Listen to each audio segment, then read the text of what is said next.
طالبان کا نمائندہ بنایا اور بڑی کامیابی سے بنایا.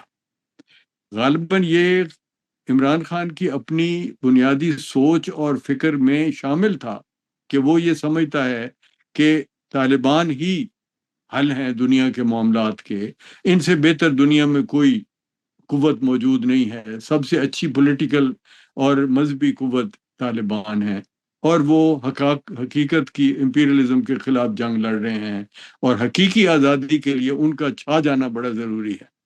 تو یہ جو اس کی فلسفی تھی یا اس کی سوچ تھی، اس نے اسے بنا دیا طالبان کا لیڈر. اور پھر وہ جو میں بار بار جس کی طرف توجہ دلاتا ہوں کہ پاکستان کی کرمنل اکانومی جو ہے اس کا تعلق الٹیمیٹلی جا کے بنتا ہے طالبان سے، اور طالبان کے سربراہ کی حیثیت سے یا ان کے نمائندہ کی حیثیت سے عمران خان سے وہ تعلق جا کے بنتا ہے.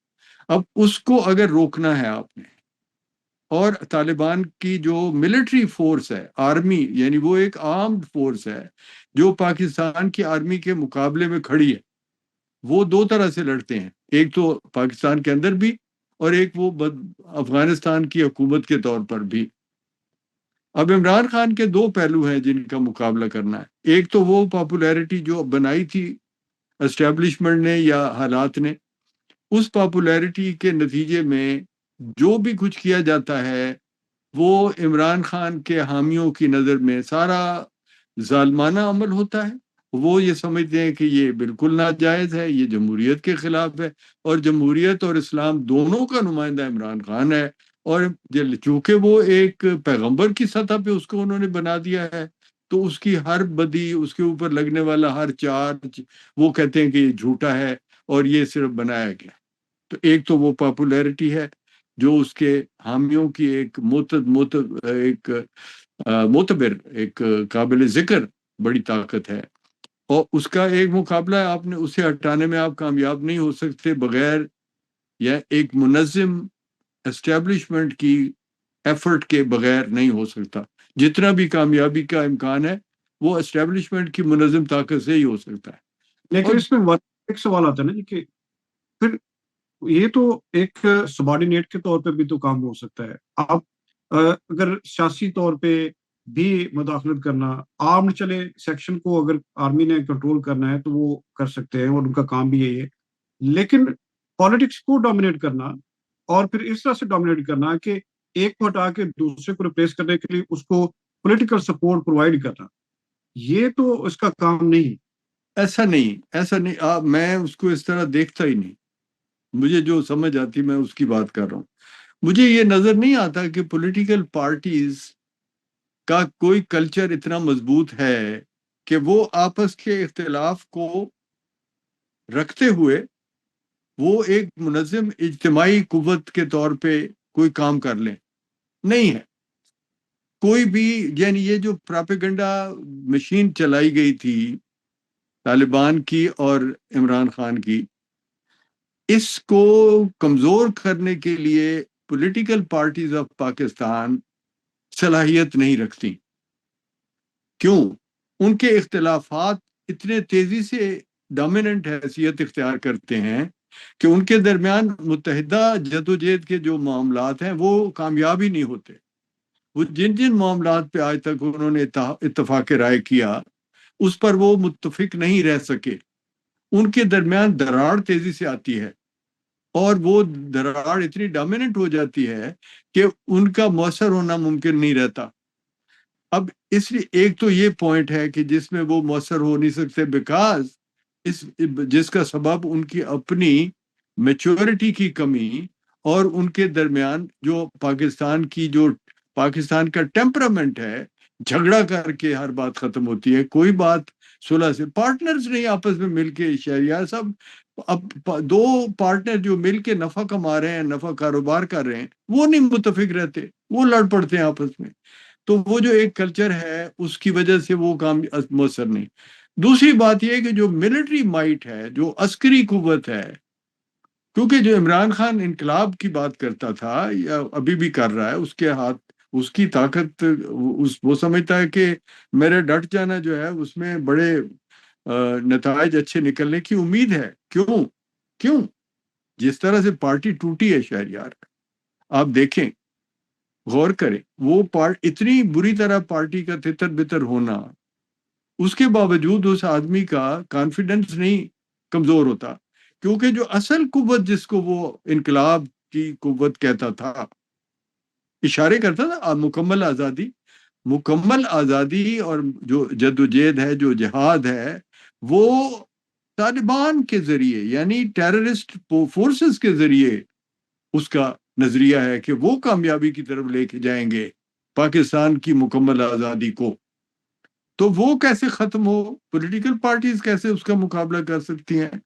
یہ تو پھر عسکری بنیاد بن جاتی ہے. جب بھی دنیا میں کہیں بھی کوئی انقلابی طاقت بنتی ہے، کمیونسٹوں کے علاوہ تو اور بڑی کوئی انقلابی طاقت پچھلی صدی میں نہیں آئی. ہماری اس صدی میں تو ابھی کوئی بڑا ایسا واقعہ ہوا بھی نہیں، لیکن جتنی وہ انقلابی قوتیں دنیا میں آئیں، مثلا روس کا انقلاب، چین کا انقلاب، اور ویتنام میں بڑی جنگ، مختلف جگہوں پہ، اس میں ہر دفعہ آرمی نے ہی اس کا مقابلہ کیا، یا شکست کھائی تو اس سے کھائی کہ جو ملٹری مائٹ تھی انقلاب کی، جو اس کا بازو شمشیر زن جسے ہم کہتے ہیں انقلاب کا، وہ ہمیشہ ڈیفیٹ کرتا ہے سسٹم کو، اور سسٹم کو ڈیفینڈ کرنے کے لیے عسکری قوت اسٹیبلشمنٹ کی جو ہوتی ہے وہ لڑتی ہے. اب یہ بات اگر کوئی بھول جائے تو وہ جتنا مرضی جذباتی ہو جائے جمہوریت کے حق میں، اس جذباتیت کا فائدہ کچھ نہیں ہے. اب نواز شریف ایک منجا ہوا پالیٹیشین ہے، وہ بلا وجہ تو نہیں گود میں بیٹھ گیا آرمی کی، بلا وجہ تو آرمی تو ویک پوائنٹ پر تھی بظاہر، وہ عمران خان کے ساتھ کیوں نہیں اتحاد بنا لیتا؟ پھر تو ڈیفیٹ ہو جاتی آرمی کو.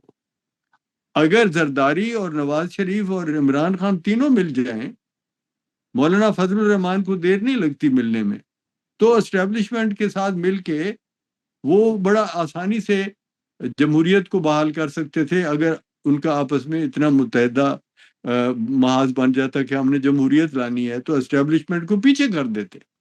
مگر وہ نہیں ہو سکتا، اس لیے کہ یہ کام اس وقت آرمی نے ہی کرنا ہے، کیونکہ ملٹری فورس موجود ہے طالبان کی، جو کہ انڈیپینڈنٹ ملک کے اوپر بھی موجود ہے اور پاکستان کے اندر بھی موجود ہے. یہ جو اس کو نکالنے کی ہم جو بات ہو رہی نا، کہ پاکستان میں یہ جو لوگ آئے ہوئے تھے افغانستان سے، وہ قوت ہے عمران خان کی اور طالبان کی اور دہشت گردی کی قوت ہیں. اس کا مطلب یہ ہے کہ ایک تھریٹ ہے، جو آپ کو پتا ہے کہ مولانا فضل الرحمان مسلسل یہ کہہ رہے ہیں کہ ہم تیار نہیں ہیں، ہمارے صوبے میں الیکشن ہو نہیں سکتے، کیونکہ جس طرح سے ٹیررزم ہے اور جس طرح طالبان کی ایکٹیویٹی ہے، نہیں ہو سکتا وہاں کامیابی سے. اس کی یہی وجہ ہے کہ وہ ایک منظم قوت افغانستان میں بیٹھی ہے، اور وہ بیک کر رہی ہے اس قوت کو جو کہ پاکستان کے اندر اسلام کے نام پر دہشت گردی کرتی ہے. اب یہ دیکھ، اس وجہ سے ہم یہ کہہ رہے ہیں کہ اسٹیبلشمنٹ کا رول اس وقت نواز شریف کو بھی ایکسیپٹیبل ہے. دور بیٹھے ہیں نا زرداری صاحب اور بلاول کی، چونکہ سیف پوزیشن کمپیریٹیولی، وہ سندھ میں بیٹھے ہیں. جتنا یہ جو عسکری جو ملٹری معاملات ہوتے ہیں، اس میں ایک بات آپ جانتے ہیں کہ اس میں فزیکل پراکسیمٹی، یعنی فزیکلی قریب ہونا جو ہے دشمن کا، اس کا بڑا اثر ہوتا ہے آپ کی اسٹریٹجی پہ. آپ اگر مثلا اگر آپ کو دشمنی آ رہی ہوتی روس سے، افغانستان کے اور دور، اور یا آ رہی ہوتی مثلا یوکرین سے، تو آپ کو سندھ بھی ایک جیسا تھا، سرحد بھی ایک جیسا تھا، کیونکہ وہ تو بہت دور سے آ. لیکن جب یہ آ رہی افغانستان سے، ساتھ بارڈر ہے، تو پھر یہ نمبر 1 اٹیک اس کا افغانستان کے قریب والے صوبے پہ ہوگا، جہاں پہ ان کا زور رہا ہے. اور اسی لیے بار بار طالبان اس کو، عمران خان کو وہاں طاقت ملی ہے، ابھی بھی ہے. اب اس کو ٹھیک کرنے کے لیے زرداری صاحب ہو سکتا ہے کہ جانتے بوجھتے ہوئے بھی وہ اس وقت نواز شریف کا ساتھ نہ دیں، لیکن فیکٹ یہ ہے کہ نواز شریف کو آرمی کا ساتھ دینا پڑے گا، اس کے بغیر وہ اس کام کو نہیں روک سکتے۔ یہ الگ بات ہے کہ اس کے بعد ان کا کوئی رول ہے یا نہیں، وہ ایک الگ بحث ہے۔ اگر لیکن کوئی ہے تو دیکھو رول ہے یا نہیں وہ بات کی۔ جی عمران عمران خان کا، کیونکہ میں عمران خان کے پہلے جلسہ بھی ہم نے کور میں نے کیا تھا لاہور میں، تب سے لے کے 2018 تک کا عمران خان کا جو، اس سے پہلے میں کور بھی کرتا رہا ان کی پارٹی کو، لیکن جو آپ کی بات بالکل ٹھیک ہے، وہ طالبان کی ایک سوچ کو لے کے وہ عمران خان تھرو آؤٹ چلتا رہے، لیکن جو ایک نیریٹو ایک بلڈ کرنے کی صلاحیت عمران خان میں یا پی ٹی آئی نے دکھائی ہے پچھلے ایک ڈیکیڈ میں، اس کے الٹرنیٹو کے طور پہ نہ میاں نواز شریف، نہ زرداری صاحب یا پیپلز پارٹی اوور آل، کوئی بھی اور پولیٹیکل پارٹی اپنا نیریٹو بھی نہیں بنا سکی اور نہ ہی کوئی ایسی پرفارمنس دکھا سکی۔ اب 2008 سے لے کے کنٹینیوسلی پیپلز پارٹی سندھ میں بیٹھی ہے، کوئی ایسی پرومیننٹ چیز نہیں کر سکے جس سے لوگوں کا ایک ان کی طرف آئے جی کہ ہاں جی یہ پارٹی ڈیلیور کر سکتی ہے، اور اس کے علاوہ پولیٹیکل نیریٹو بھی کوئی نہیں ہے۔ اب اس میں ایک پولیٹیکل پارٹی ٹھیک ہے، وہ آپ والی بات کہ ان کو سپورٹ بھی ہے، وہ اس کو اپنی جگہ پہ رکھ کے دوسرا ونگ تو پولیٹیکل بنتا ہے نا، تو پولیٹیکل ونگ جو دوسری پارٹیز ہیں انہوں نے کیا مقابلہ کیا؟ نہیں، پولیٹیکل ونگز دنیا بھر میں جہاں جمہوریتیں بہت مستحکم ہیں وہاں بھی، یہ لمبی بحث تو ضرورت نہیں ہے، لیکن آپ چاہیں گے تو کسی وقت کرنا۔ دنیا بھر کی سٹیبل جمہوریتوں میں بھی اگر جمہوری پارٹیوں کو ان کی طاقت رہتی ہے، وہ طاقتور بنتے ہیں یا وہ نظر آتا ہے کہ وہ طاقتور ہیں، تو وہ اسٹیبلشمنٹ کی حمایت سے ہی ہو رہا ہوتا ہے۔ Establishment United States of America میں بھی ڈومیننٹ ہے۔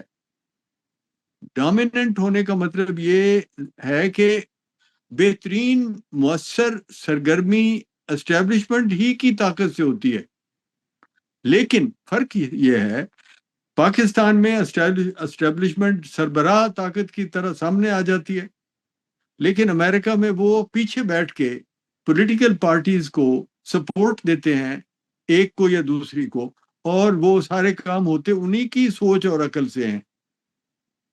پولیٹیکل پارٹیاں یہاں بھی امریکہ، یورپ، کسی بھی ملک میں پولیٹیکل پارٹی اس وقت تک کوئی بھی فیصلہ نہیں کر سکتی جب تک کہ آرمی اور اسٹیبلشمنٹ اس کے ساتھ نہ ہو۔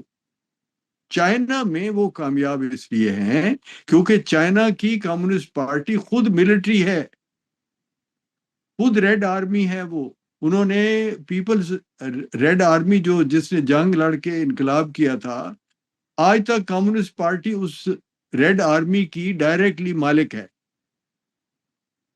وہ ریڈ آرمی ان کے ساتھ یوں کھڑی ہے کہ جس کو قتل عام کرنا کروا لو، لیکن وہ ڈائریکٹلی نہیں آتے۔ لیکن آپ یوں کہیں گے کہ پریزیڈنٹ شی جو ہے وہ دراصل commander in chief of the armed forces ہے، ان کا وہ لیڈر ہے، اس کے قابو میں ہے آرمی اسے اپروو کرتی ہے، آرمی اس کو سپورٹ کرتی ہے، آرمی اس کے پیچھے کھڑے ہونے میں کوئی اعتراض نہیں کرتی، کیونکہ وہ آرمی کا جرنیل یا مارشل، فیلڈ مارشل ہے خود۔ اب یہ جو بات ہے نا، اس کو سمجھنے کی ضرورت ہے۔ ہمارے ہاں اتنی میچور نہیں ہو سکی ابھی تک اسٹیبلشمنٹ یا پولیٹیکل پارٹی کوئی بھی کہ وہ ایک ریلیشن شپ طے کر لیں کہ تم نے فیصلے ہمیں دینے ہیں، بالکل ٹھیک ہے، کیونکہ تمہارا منظم طریقہ ہے کام کرنے کا، ہمارے تو ورکر ہی ہمیں سکون نہیں لینے دیتے۔ اور پرائم منسٹر صاحب کو تو اس کی جو اپنی پارلیمنٹ ہے اور اس کے جو یعنی جو آپ کی نیشنل اسمبلی اور سینٹ ہے، اس کو ہی مینج کرتے ہوئے وہ بکھلایا رہتا ہے، اس کو سمجھ نہیں آتی کون بلیک میل کرے گا زیادہ، کون سا گروپ زیادہ طاقتور ہو گیا۔ تو ان حالات میں آپ یہ توقع نہ کریں کہ جو آپ کی پولیٹیکل پارٹیز ہیں وہ اسٹیبلشمنٹ کو پیچھے ہٹا کے تو حکومت کر لیں گی، کہیں بھی نہیں ہوتا۔ ابھی یہ فی الحال اس بات پر کنسنٹریٹ کریں کہ جو ملٹری تھریٹ ہے پاکستان کو، ٹیررزم کی اور طالبان سے جنگ کے امکانات جو ہیں، خطرات ہیں، اس میں رہتے ہوئے پولیٹیکل پارٹیز کو آرمی کی طرف ہی دیکھنا پڑے گا۔ پولیٹیکل پارٹیز کے پاس کوئی ایسی اسٹریٹجی نہیں ہے کہ وہ آرمی کو بتائیں کہ آپ اس طرح سے طالبان کو ماریں، آپ اس طرح سے لڑیں، آپ فلاں بارڈر پہ اس طرح سے کام کریں. نہیں، اتنے کوئی جینیس آپ کے آرمی آپ کے پولیٹیشینز نہیں ہیں جو بیٹھ کے آپ کو اسٹریٹجی آف وار سمجھائیں. وہ پھر جرنیلوں نے کرنی ہے. تو اس لیے یہ چاہے جتنا مرضی مجھے برا لگے اسٹیبلشمنٹ کا اور جرنیلوں کا سربراہ ہونا، حکومت میں ہونا، ہر بات میں دخل ہونا، جتنا مرضی برا لگے، یہ ایک مجبوری ہے پاکستان کی. اور وہ اتنی زیادہ ہے کہ اب وہ آپ دیکھیں کہ جو لوگ وہاں بیٹھ کے عمران خان کے حق میں دوسرے ملکوں میں بیٹھ کے پراپیگنڈا کر رہے ہیں اور بہت بدترین الزامات لگاتے ہیں اور بیٹھ کے الٹا روتے ہیں کہ ہمیں خطرہ ہے ہماری زندگیوں کو. بھائی امریکہ میں بیٹھے ہوئے، انگلینڈ میں بیٹھے ہوئے جو پراپیگنڈسٹ ہیں عمران کے حامی، وہ واویلا کرتے ہیں کہ ہمیں خطرہ ہے پاکستان سے. تو خطرہ کس سے ہے؟ آپ غور کریں. ہے خطرہ ہوتا ہے، لیکن وہ خطرہ کس سے ہوتا ہے؟ لازمی بات ہے کہ جو آپ کی جو ایجنسیز ہیں آرمی کی اور اسٹیبلشمنٹ کی سوچ اور عقل اور پلاننگ کے مطابق وہ ایکٹ کرتے ہیں. تو ان کے ایکٹ کرنے سے آپ کے کئی محاذ پر جو دشمن ہیں پاکستان کو، جن سے اس وقت نقصان پہنچ رہا ہے، فائدہ نہیں پہنچ رہا. عمران خان سے کوئی فائدہ نہیں پہنچ رہا پاکستان کو، نہ پہنچنا تھا. تو وہ جتنے وہ مخالف جو تکلیف نقصان دینے والے ہیں ان کا مقابلہ اسٹیبلشمنٹ ہی کرے گی. اسی مجبوری کو سمجھتے ہوئے ہم یہ سمجھتے ہیں کہ اس وقت اگر انتہائی نیک نیتی سے جرنیل کام کر رہے ہیں، آئی ایس آئی کام کر رہی ہے، تو وہ ٹھیک ہے. اگر بہت ایمانداری سے کر رہی ہے تو کل کو پولیٹیکل پارٹیز کو سپورٹ دیں گے اور پولیٹیکل پارٹیز میچور شاید ہوں. ابھی نہیں، ابھی بالکل نہیں. ابھی تو بالکل کٹ پتلیاں ہیں. کیونکہ جب ایک دیکھیں نا، آپ کو میں دے دوں اتنے اختیارات کہ آپ کی سوچ سے ہی سارا کام چلتا ہے، تو پھر میں آپ کو کیسے روکوں گا کہ آپ سربراہ ہو جائیں؟ آپ کا دل نہیں کرتا سربراہ ہونے کو؟ کام سارے آپ کریں، اور آپ اتنا بھی کوئی فقیر جرنیل نہیں ہوتا جو کہے کہ کام تو سارے میں کروں گا لیکن میں طاقت اور اقتدار بسم اللہ کر کے نواز شریف کو دے دوں گا، جو حکم سرکار کا میں تو تابع دار ہوں. ایسا نہیں ہوتا، ہو نہیں سکتا نا. اتنی بڑی آپ کے پاس مینوورنگ اور بارگیننگ پاور ہو تو پھر آپ جرنیل کو اس بات پر لا سکتے ہیں کہ وہ سوچے کہ بھئی ان کے بغیر نہیں کام چلتا. اب یہ کام بغیر ویسے نہیں بھی چلتا، لیکن اس طرح سے چلتا ہے نا کہ دنیا کی قومیں کہتی ہیں کہ آپ کے ہاں جمہوریت ہونی چاہیے، مگر پاکستان کے لوگ بھی کوئی نہیں اس کے لیے مرنے کو تیار. اور حالات بھی ایسے ہیں کہ جس میں جمہوریت کے بغیر ملک الٹا بعض اوقات زیادہ مؤثر چلتا ہے. اور خاص طور پہ جب آپ نے ملک میں اسلام کے نام پر طالبان کی طاقت بنا دی ہے، بنا چکے ہیں نا ہم. اب یہ تو نہیں کہ کوئی یہ شک کی بات ہے، اتنی بڑی طاقت ہے کہ جس کو دہشت گردی پہ 50-60 ہزار آدمی مرا تھا نا پاکستان کا ان کے ہاتھوں کو یہ کبھی 80 سے زیادہ ہاں؟ ہے، 80,000 سے. اور اتنی بڑی خود عمران خان کہتا ہے جی کہ پتہ نہیں 200 بلین کا ڈالر کا ہمارا نقصان ہوا کہ کتنے ہزار، مطلب وہ تو ٹریلین پہ بھی چلا جائے گا، اس سے کیا پتہ لگتا ہے اس کو. اسے کھل کے بات کرنی ہوتی ہے جو بھی کرنی. تو وہ اس میں اتنے بڑے جو نقصانات ہوئے تھے، کوئی ایک بھی جلوس نکلا تھا پاکستان میں عوام کا یا پولیٹیکل پارٹیز کا طالبان کے خلاف؟ کو مجھے یاد کرا دیں یار. جس آپ ملک یہ ظلم ہے کہ آپ کے 70-80 ہزار لوگ بے قصور لوگ وہ مار دیں تو آپ ان کے خلاف احتجاج نہیں کرتے. چلے جاتے تھے ان کو باقاعدہ مارکیٹوں سے. جس طبقے نے یعنی سرمایہ دار طبقے نے جمہوریت کرنی ہوتی ہے نا، سب سے زیادہ بڑا تعلق تو جو تاجر طبقہ ہے یا عوام کا وہ طبقہ جو تھوڑا سا خوشحال ہے، تھوڑی سی جن کے پاس فرصت ہے، انہیں نہیں جمہوریت میں آنا نا مینلی. تو وہ مین جو فورس ہے جمہوریت کی، وہ چندہ دیتے تھے طالبان کو. آج بھی خوش ہیں ان کے ساتھ. آپ کبھی بھی کسی سے بحث کریں وہ کہیں گے جی یہ سارے تو چور ہیں، یہ تو امریکہ کے ایجنٹ ہیں. صحیح، بہادر اور مرد لوگ تو جو طالبان ہیں، آپ کی عورتیں، آپ کے مرد سارے بہت امپریسڈ ہیں ان سے. تو اس کو یہ بہت مشکل کام ہے جو اسٹیبلشمنٹ کے علاوہ کون کرے گا ان کا مقابلہ. صحیح. ٹھیک ہے، لیکن ایک سوال یہاں پہ میں اگلے ویلاگ کے لیے چھوڑنا چاہ رہا ہوں، وہ یہ جی کہ یہ بھی ایک پہلو ہے اور یہ بھی ایک تنقید ہوتی ہے کہ ہر دفعہ ہم یہی سننے کو ملتا ہے جی پاکستان جو ہے بہت نازک دور سے گزر ہے، اور اس میں وہ پھر یہ جو فکرہ ہے نازک دور سے گزر ہے تو وہ الٹیمیٹلی اسٹیبلشمنٹ کو ہی سپورٹ دینے کے لیے یہ فکرہ کریٹ کیا جاتا ہے، ایک نیریٹو ہے. تو اس کے اوپر میں چاہوں گا کہ اگلے ولاگ میں بھی ہم بات کریں، کیونکہ کچھ ڈکشنری ہے جی، کیونکہ یہ سوال مستقل حیثیت ہے اسٹیبلشمنٹ کی، مستقل ہے. یہ جو مستقل خطرے میں رہتا ہے نا، اس کا مطلب مستقل حیثیت ہے اسٹیبلشمنٹ. وہ اس پہ بلاگ میں تو کہا ہے آپ کو کہ اس پہ بات کریں گے کہ کیوں یہ آپ کے خمیر میں ہے، یہ پاکستان کے خمیر میں ہے بھائی اسٹیبلشمنٹ آرمی کا رول. تو وہ آپ اگلا بلاگ اس پہ کریں. بالکل کریں گے، ابھی وہ ہم نیکسٹ ویلاگ ہمارا ہے وہ اسی پہ کریں گے جی. ٹھیک ہے جی. Thank you viewers. آپ جاتے جاتے ریکویسٹ کہ آپ ہمارا چینل سبسکرائب کرنا مت بھولیے گا اور بیل کا بٹن بھی دبا لیں، اور اسی بحث کو ہم جاری رکھیں گے، اگلے ویلاگ میں بھی ضرور دیکھیے گا. Thank you.